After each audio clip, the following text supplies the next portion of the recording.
Good morning friends. गुढीपाडव्याच्या आणि मराठी नवीन वर्षाच्या तुम्हा सर्वांस हार्दिक शुभेच्छा. तर सकाळचे वाजले आहेत 7. माझी अंघोळ झाली आहे. आम्ही चहा देखील घेतला आहे आणि पुरणासाठीची डाळ देखील मी टाकली आहे.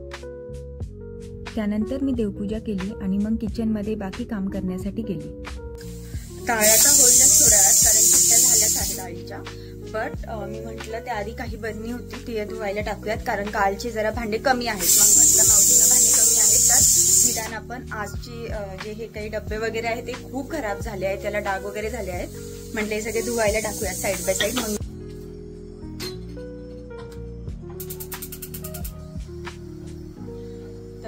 मी आता इथे आमटीसाठी कांदा देखील भाजण्यास टाकलेला आहे.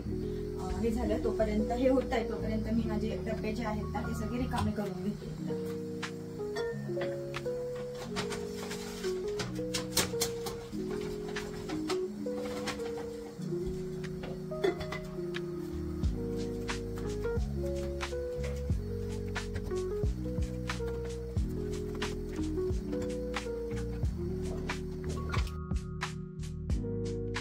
साइड बाय साइड देवासमोर रांगोळी काढून घेऊ म्हणून मग आधी ते केलं. त्यानंतर मेन डोरलाही छोटीशी रांगोळी काढली.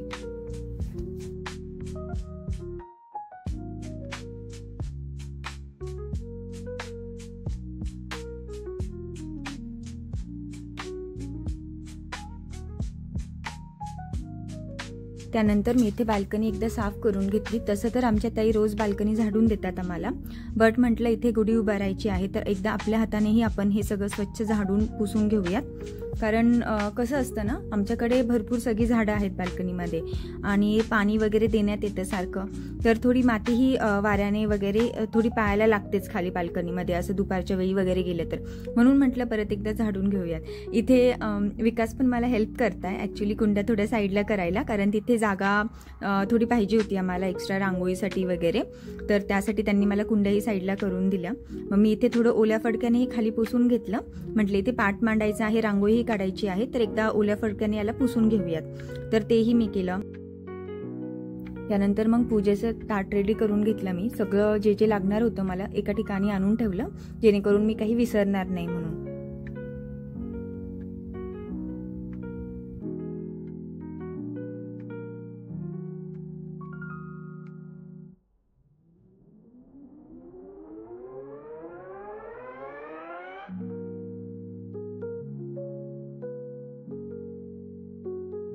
गुढीची पूजा तर करून झाली, गुढी उभारली आहे, आम्ही तिला दाव्याने बांधलं देखील आहे. आता फक्त एवढंच एक इकडे ऍक्च्युली वारं खूप येतं दुपारी, मग एवढीच भीती आहे फक्त की ती उभा राहावी दिवस. तर आमची गुढी अशी छान दिसतीये.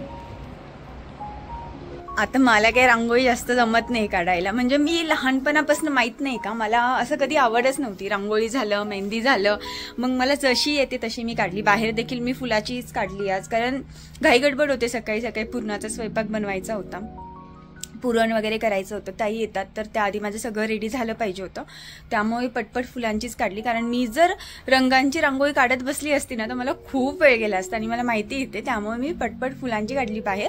आणि फक्त जिथे गुढी उभारायची आहे तिथे झाडून पुसून घेऊन मग नॉर्मल आपली छोटीशी अशी रांगोळी काढली आहे आणि देवाच्या तिथे देखील, आणि दारात एक छोटेसे एक दोन फुलं, बस तेवढंच. तर अशा पद्धतीने आम्ही गुढीपाडवा साजरा केला. ॲक्च्युली थोडं माहीत नाही का, बट ह्यावेळेस मी खूप लवकर म्हणजे उठली, आवरलं सगळं, बट तरीही स्वयंपाक करताना थोडं लेटच होतं. माहीत नाही काय काय होतं, कुठे चुकतं माहीत नाही, बट उशीरच होतो. तर तुम्हाला तुमच्या परिवाराला माझ्याकडनं गुढीपाडव्याच्या खूप खूप शुभेच्छा.